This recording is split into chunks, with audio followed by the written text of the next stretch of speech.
that is applied routinely. We have a county code section that flatly prohibits gifts from contractors, period. We have, by analogy, the federal bribery statute, which has a threshold of $500,000, 18 U.S.C. 666. The court asked about burdens and inferences.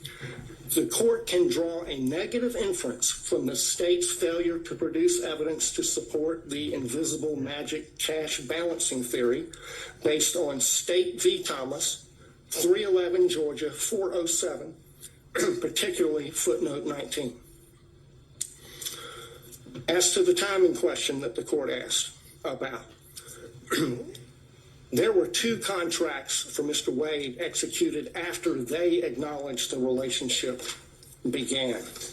Each one of them afflicted or conflicted under county and common law. The second conflict is her political ambition, for which he was previously chastised by Judge McBurney. And that's also present in this book. The inside flap of this book says that they were given, quote, exclusive access to thousands of secret documents, emails, text messages, and audio recordings. The court has twice denied defense motions to unseal special purpose grand jury materials. She helped herself to get the glory of this book. I introduced certified copies of a number of county code sections. I'm not going to walk through those, but I'll tell you why they matter. The stack of law from the state constitution down to the county ordinances imposes a regime on the DA under which she has 3 obligations. She has to go to the county commission to get approval to pay him like she did. She cannot accept gifts from a prohibited source. She has to disclose the gifts that she received. She evaded all of those requirements. Section 2-69 of the county code prohibits gifts from prohibited sources, which he was. There is no boyfriend exception. The disclosure forms, the evidence is sufficient for you to find that her disclosure form for 2022 is false, and that it is a false writing. That's an actual conflict of interest between her duty, legal duty of disclosure, her legal duty of candor as a prosecutor, and her private and personal interests in concealing the relationship, concealing the gifts, and keeping the gravy train rolling for as long as possible. His part in the pattern of concealment is a story you see in many divorce cases. The husband is hiding things from his wife. How much money he's making, the other woman, and what he's spending on the other woman. And he got on that stand, lied in his interrogatories, and he got on the stand and he lied about lying in the interrogatories. And the lawyers for the DA's office, they just sat there and let him do it. They did nothing to correct obviously perjured testimony. In and of itself, that warrants disqualification of every one of them. The reason they lied and covered it up was to avoid the trouble they're in right now. That served their personal interests to the detriment of their public duties as prosecutors. The speech at the church. I want to focus on why she did that. Mr. Gillen talked about that. She did it to deflect attention from her own misconduct and that of Mr. Wade. She violated her public duty as a prosecutor to serve her personal interests and the personal interests of her boyfriend. That is a disqualifying conflict between her personal interests and her public duty that is actual, operational, and materialized, and it rests on undisputed facts. The next thing that she did that was a disqualifying conflict of interest was the emergency motion for protective order that she filed in the divorce. I filed a certified copy of that as Exhibit 37. She sought a protective order under the Apex Doctrine on the grounds that she's the DA. The whole filing is expressly predicated on her status as DA. In fact, she never lets you forget it. She says it 27 times in 12 pages. In that filing, speaking as DA, she said, the circumstances, quote, suggest that defendant Joycelyn Wade is using the legal process to harass and embarrass District Attorney Willis, and in doing so is obstructing and interfering with an ongoing criminal investigation. In the prayer for relief on page 11, she asked for 6 months to, quote, complete a review of the filings in the instant case, investigate and depose relevant witnesses with regard to the interference and obstruction this motion contends. There's no sugarcoating it. That's a clear violation of Rule of Professional Conduct 3.4H, which prohibits lawyers from making threats of criminal prosecution to gain advantage in a civil case. She abused her power. She abused her position to threaten her boyfriend's wife with criminal prosecution to gain advantage for herself and her boyfriend in her boyfriend's divorce. She violated her public duties not to make that kind of a threat in order to serve her private personal interests and those of Mr. Wade. Another actual operational conflict. The last category is the conduct of the defense of this hearing. There were a lot of objections made based on attorney-client privilege during Mr. Bradley's testimony. Most of those objections were made by the state. But the privilege being asserted does not belong to the state. It belongs to Mr. Wade. That shows that the DA's office is serving the personal interests of the DA and Mr. Wade in carrying out further concealment and cover-up of their relationship, and not the cause of justice they are sworn to serve. That is a conflict of interest. It's a continuation of the wrongful pattern of concealment and cover-up that they've engaged in since the beginning. But now they've enlisted the entire office in the enterprise. In the written response to the motion to disqualify, they said this, and I quote, "To be absolutely clear, there is no evidence that D.A. Willis derived any financial benefit from Mr. Wade." That's on page 15. Flat out false. 10 lawyers in this case put their name on that, starting with the DA. So throw another log on the bonfire of conflicts of interest.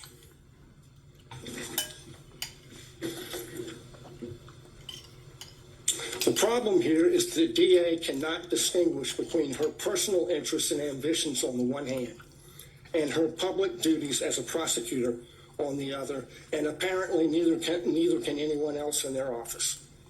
Of the 6 conflicts I've identified, only one is subject to a conflict in the evidence. This is a case study in what happens when you operate under a conflict of interest. It's put an irreparable stain on the case. Think of the message that would be sent if they were not disqualified.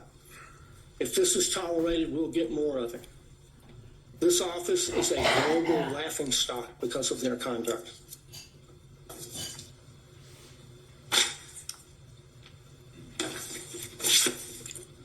They should be disqualified and the case should be dismissed. Your Honor, there's not much oxygen left in the room. We delineated the times based on the whole presentation. Would Your Honor consider some time for us in rebuttal? No. Okay, well then, could I reserve what I had, 5 minutes for Sure, rebuttal? that's fine. All right, thank you, Your Honor. All right, let's take a quick 5, and we'll be back at 2:40-ish to hear from the state. Thank you. All right, welcome into American to go or to have a private conversation with you, as was done with Mr. Bradley. That would have been the proper procedure. So yes, I'm asking you to infer that 100%. I'm asking you to infer that her testimony was at best inconsistent. Because the testimony of Ms. Yurdi, when she testified, was vague, very little description when asked in a very leading manner. Is it true, or do you know that Miss Willis and Mr. Wade were in a relationship from 2019 into the time you were fired, you were forced to resign from the district attorney's office in March of 2022? She said yes. And then further, when pressed by Mr. Sadow, he talks about why she believed they were in a relationship. And what was interesting from Miss Yurdy's testimony, that they were pretty close friends up until she left the DA's office, that she asserted to the court that on a yearly basis, Miss Willis said, "I'm in a relationship with Mr. Wade in 2019. Oh, by the way, I want to tell you again in 2020, because we're in a new year, I'm still in a relationship with Mr. Wade. And again, in 2021, the assertion is Miss Willis then went back to Miss Yurdy and confirmed, hey, I just want to reconfirm me and Mr. Wade are still in a relationship." It's absurd. It's absolutely absurd. More importantly, when Mr. Sadow asked her about why she believed that they were in a romantic relationship based on her own observations, she said something. He actually asked her, did you see him kissing or hugging? She said yes, but there was no description or qualification about when it occurred, what she actually saw, was it a kiss on the cheek, things of that nature. So I would ask you to frame her testimony from that standpoint when you're addressing her credibility, as the court's going to do with each and every witness that you heard during the testimony of all the witnesses during the hearing. I'm going to see if my screen will share.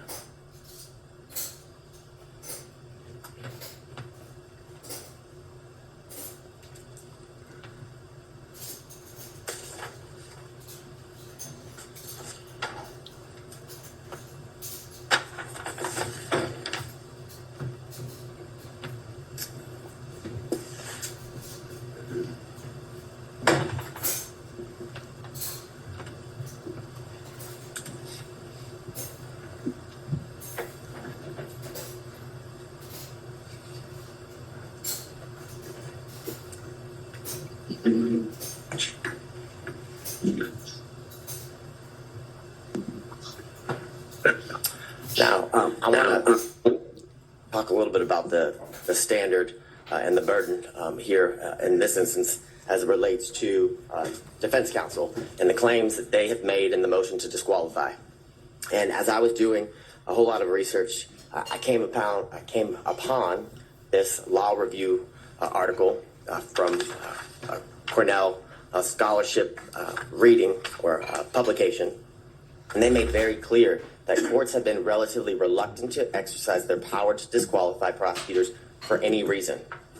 And that goes along with the standard. What the state would submit to the court is that the defense has to show an actual conflict. And in this instance, they have to show the actual conflict would be that Miss Willis received a financial benefit or gain and did it got it based upon the outcome of the case. It doesn't make any sense. It makes absolutely no sense. And during the 3 days of the extensive testimony of all of the witnesses and the prolonged examinations of the witnesses by multiple defense counsel, they still got nowhere. We're in the same position we were in on Monday. The same assertions that were made on Monday have no answers today as we're before Your Honor. They were not able to provide any evidence as to, or to the contrary, of Miss Willis and Miss Wade's assertions of when their relationship began. There's absolutely no evidence that contradicts that the relationship did not begin later than or around March of 2022, Your Honor. I'd further submit to the court, because of this failure, that their assertion or their request that, one, the indictment be dismissed. There's absolutely no evidence that the defendants in this case, their due process rights, have been harmed in absolutely any way. There was zero evidence.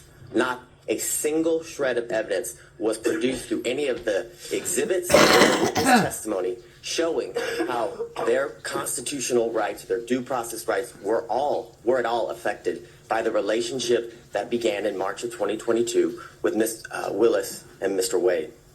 And because of that, the motion to disqualify should be denied.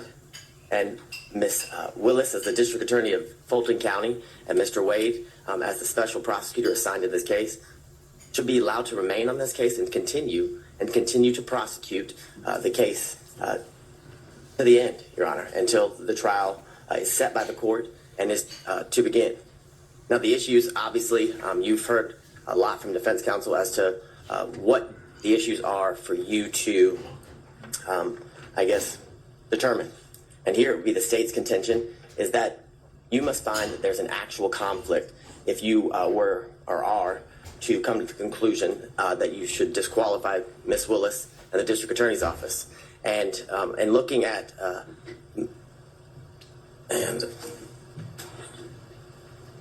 what I think you're talking about Mrs. Ventura. it's McGlynn v. State, McGlynn v. State, 342 Georgia Appeal 170. It's a 2017 case. In that case, as it talks about the standard of proof that the defense, or the burden that the defense must show and go to show an actual conflict, is they say it's a high standard of proof, which is definitely not a preponderance of the evidence, which is a much lower burden for any party who's trying to meet that standard of preponderance. But it's clear that the standard is that is a high standard of proof for both when determining whether there's an actual conflict and when there's forensic misconduct that is found, Your Honor. And I want to go through some of the cases that defense counsel has referenced, as they argued here today and in their filings. And I guess the bright line standard, or the standard and the grounds for which disqualification is appropriate for Your Honor to be determining in all of the cases as it relates to disqualifying the elected district attorney is that you either find that there's a conflict of interest or that there's been some sort of forensic misconduct. Those are, I guess, the two areas that Your Honor that is in your purview when you are looking to resolve an issue regarding disqualification. Now, in a recent case, Lee v. State, which is 224 Georgia, Lexus 31. It's a February of 2024 case here out of our appellate courts. And in that case, Justice Pinson wrote that a trial court did not abuse its discretion by failing to disqualify an assistant district attorney absent an actual conflict of interest. And that is a case that was ruled on by the Georgia Court of Appeals about a month ago, Your Honor. Now, the cases in which defense counsel have relied on in their briefs and here today, I would submit to the court the cites are misleading, are inapplicable, and some of them actually support the state's position.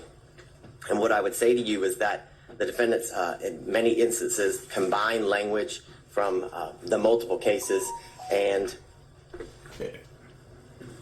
kind of what I would say is misstates the law as it relates to what the law or what is required in order for an elected district attorney and their office to be disqualified.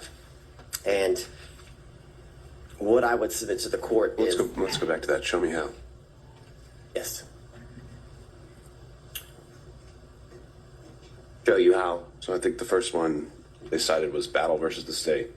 Certainly a conflict of interest or the appearance of impropriety would be the grounds of disqualification. Well, there are a number of these cases that seem to exclusively rely on the appearance of impropriety. right. Well, They acknowledge that there's some ambiguity here, that sometimes Whitworth gets cited to Ventura, and we've got this quote that comes up where it's just they only cite to an actual conflict that must be involved.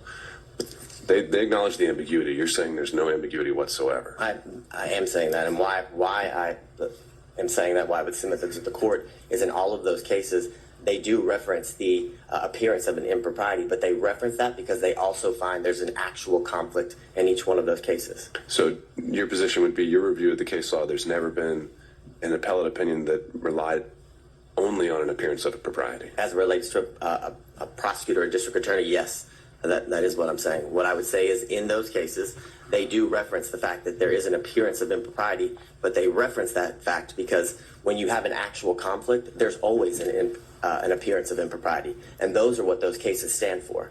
And I guess that is the main example of what I reference as they kind of combine the language from separate and different cases and tell you that the standard is an appearance of impropriety. And I would submit to the court that is not the standard.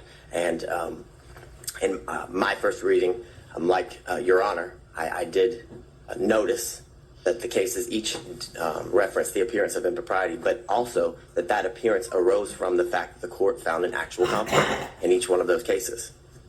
So I won't belabor the point in going through all of the cases that the defense had cited, but what I would submit to the court in reading those cases is that I found that they kind of fell into 5 categories, that some that didn't concern disqualification at all, some that determined or that were about, I call it divided loyalty, which is a conflict that arises from representing becoming a prosecutor and then having represented the defendant prior to becoming a prosecutor, and then whether there's an actual personal interest in the outcome, and then others talk about whether the defendant was denied a fundamentally fair trial at the conclusion and of the case after conviction.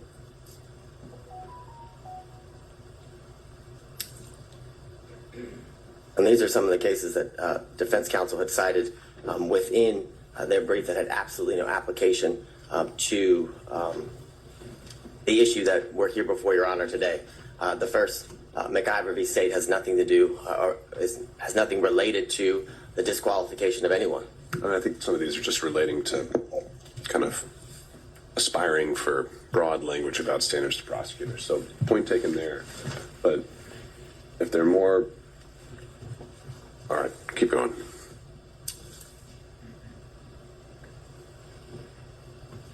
So as it relates to one of the cases that was referenced here earlier and is also referenced in some of the briefing by defense counsel is the Regested v. State, which is 287 Georgia 542, and all of the cases that fall under this, what I would call category, is about a attorney who formerly prosecuted a defendant in I guess the same type of case or the same case or similar charges, and that would be why the courts found that disqualification would be necessary because of the relationship that existed between the former client and the now person who's being prosecuted, Your Honor.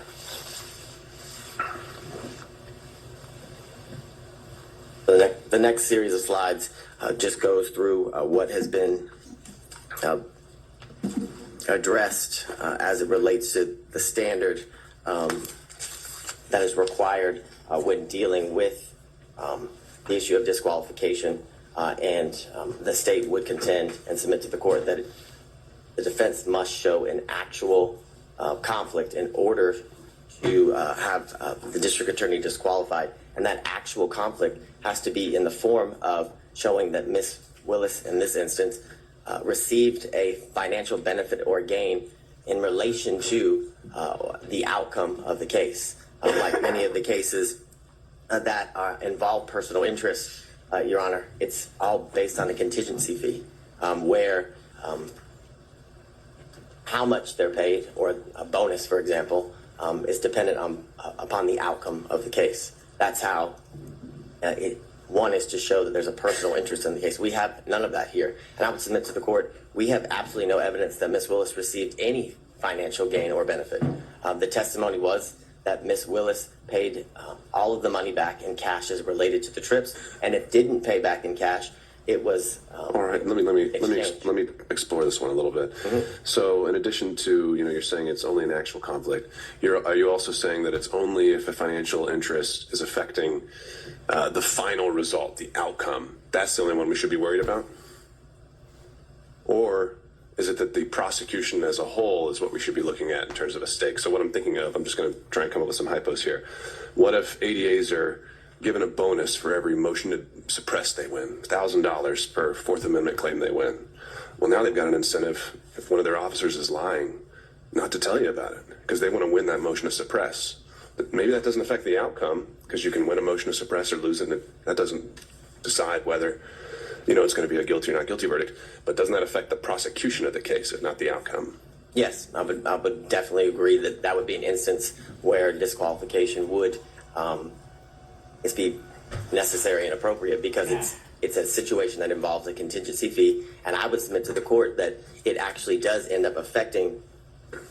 It could, based on how important the motion to suppress is, right? But if it's some immaterial, I don't know. But I guess, so you're saying it's maybe not so much just whether it's a guilty or not guilty dismissal, null pros at the end of the day.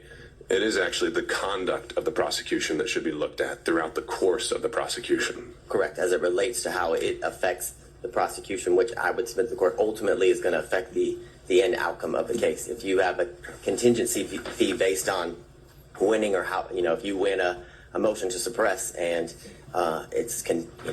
if you win, you get, a bonus, as Your Honor referenced. I think that is ultimately going to affect the end outcome of the case, because, as Your Honor just said, if there's an instance where an officer is lying, or where there isn't a good faith to go forward with that motion, the prosecutor would go forward with regardless, because of the contingency fee, which not only affects the prosecution at that point of the proceedings, but ultimately is going to affect the entire case, because if they were to win a motion to suppress, or I guess the motion would be denied and the evidence wasn't suppressed, knowing that they didn't have a good faith basis to go forward affects the ultimate outcome of the case. So I think it's twofold, as Your Honor has referenced. I think it's at that part of the procedure of the proceedings would definitely qualify for a reason necessary to disqualify a prosecuting agency, but ultimately that action during the procedure will lead to the ultimate outcome of the case being or hinging upon a contingency fee like the ones in the cases referenced by counsel and the state that are on the screen. So getting into the language again, which you just had up there with greater amusements and amusement sales. Greater amusements is one of those. You refer to the appearance of conflict as dicta. Why do you think that's dicta? I think the quote from that one is, it guarantees at least the appearance of a conflict of interest. Why is that dicta? It seems very central to the holding in the case. Because I don't disagree with Your Honor, but in that case, an actual conflict was found, and the appearance. They didn't find that. I would disagree with Your Honor. My reading of the case is that an actual conflict was found, but because of that actual conflict, an appearance of impropriety was seen, and that's the reference, or why the state referenced that case in relation to the argument that an actual conflict is required.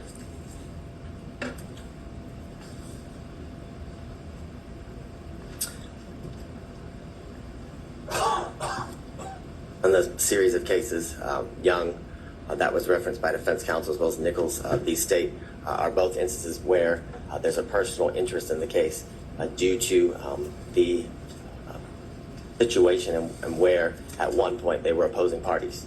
And of course, there's a personal interest or stake as it relates to prosecuting an opposing party in a civil claim, which are what both of those cases reference, which shows that there's an actual conflict of interest that relates to the personal gain of the specific prosecuting agency. And what do you make of Nichols' reference to, it's an older case. Sometimes the language can be what we're not accustomed to seeing, but there's, they refer to the metaphor of Caesar's wife, and generally when that's used as a ethical standard, that's something that goes beyond just an actual conflict, right? Isn't the beyond reproach getting more into appearance world?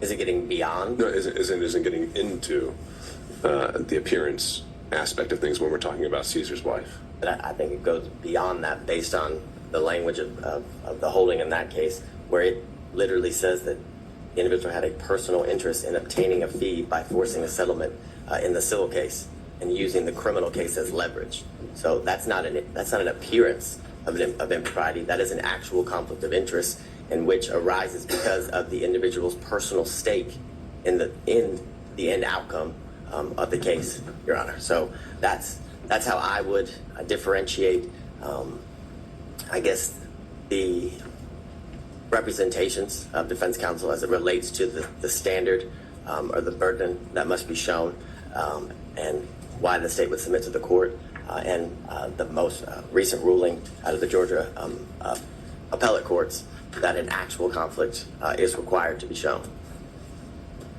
So I'm going to skip through these series of slides. We've heard all about Whitworth.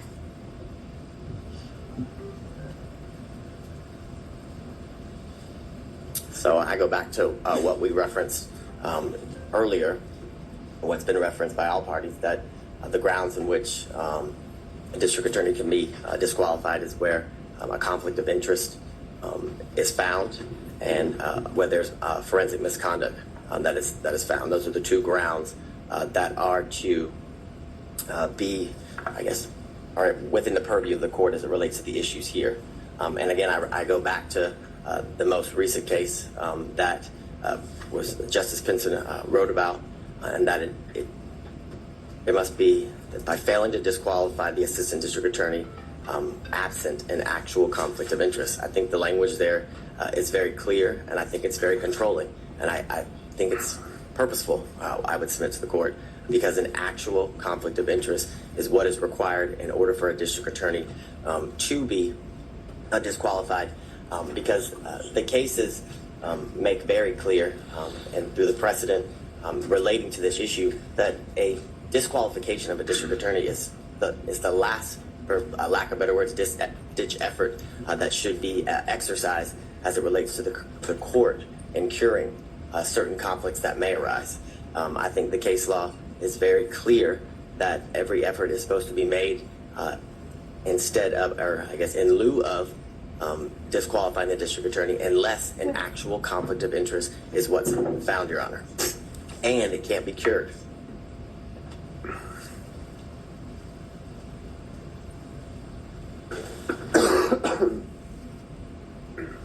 So what I would reference to the court, as was brought up earlier in Lyons v. State, 271 Georgia 639, a 1999 case where it talks about a theoretical or speculative conflict will not impugn a conviction, meaning that speculation, conjecture, things of that nature, assumptions are not enough for anything to arise to an actual conflict. And what I would submit to the court as well, that goes to the fact that what it has to be shown is an actual conflict.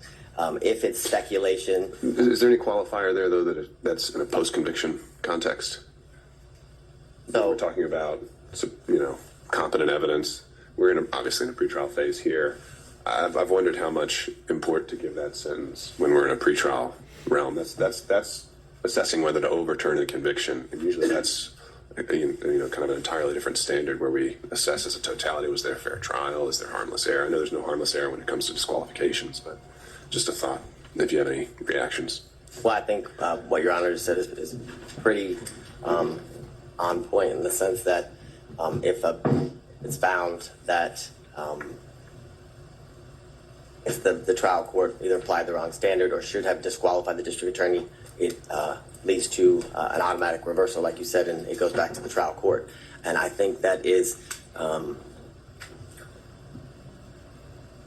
very enlightening, in the sense that that's only done if an actual conflict is shown, and the fact that it can't just be theoretical, speculative, or assumptions that would lead to the appearance of impropriety, the appearance of a conflict that would lead to Yeah, I mean, I guess what Just that. I'm borrowing kind of from, as we've been doing the other pretrial motions, special demurrers seem to get different treatment pre-trial and post-trial. Post-trial, they get more of a pass unless you can show some issues, and I'm wondering if that same principle applies here with disqualification. Well, and I would. But I don't have the answer to that. Well, what I would also say, and I don't remember the exact line, but I know there in Judge McBurney's order, he does address some of the concerns as it relates to the standard as it's applied post-conviction versus pretrial during pretrial issues. And what I would say to the court is that. So you're citing that in support? Because I didn't think the state was all that pleased with the analysis he applied. Well, what I'm citing. Legal analysis, that is. Well, I'm citing what you specifically referenced as to the standard that is to be applied pre-trial and post-trial, whether it makes a difference. And what I would say to the court is the answer is no, as it relates to the speculative nature of the allegations or the claims made by defense counsel as it relates to whether a conflict actually exists, Your Honor. What I can't do at the moment is point exactly to the page. At the end of the state's argument, I can give you the page number as it relates to Judge McBurney's order. I think I know what you're talking about, the footnote where he references the appearance standard. Yes. All right, Right. I'm looking at it. Further, in Lamb v. State, 267 Georgia 41, on page 42, it's a 1996 case where the court says, nevertheless, the conflict must be palpable and have a substantial basis in fact. A theoretical or speculative conflict will not impugn a conviction which is supported by competent evidence. Now, I understand as it relates to the post-conviction factor or the status of the case being in post-conviction based on Your Honor's earlier inquiry, but I would submit to the court that as it relates to the issue of disqualification, that the standard is the same whether it's post-conviction or pre-trial. In Bloomfield v. Bornstein, which is 247 Georgia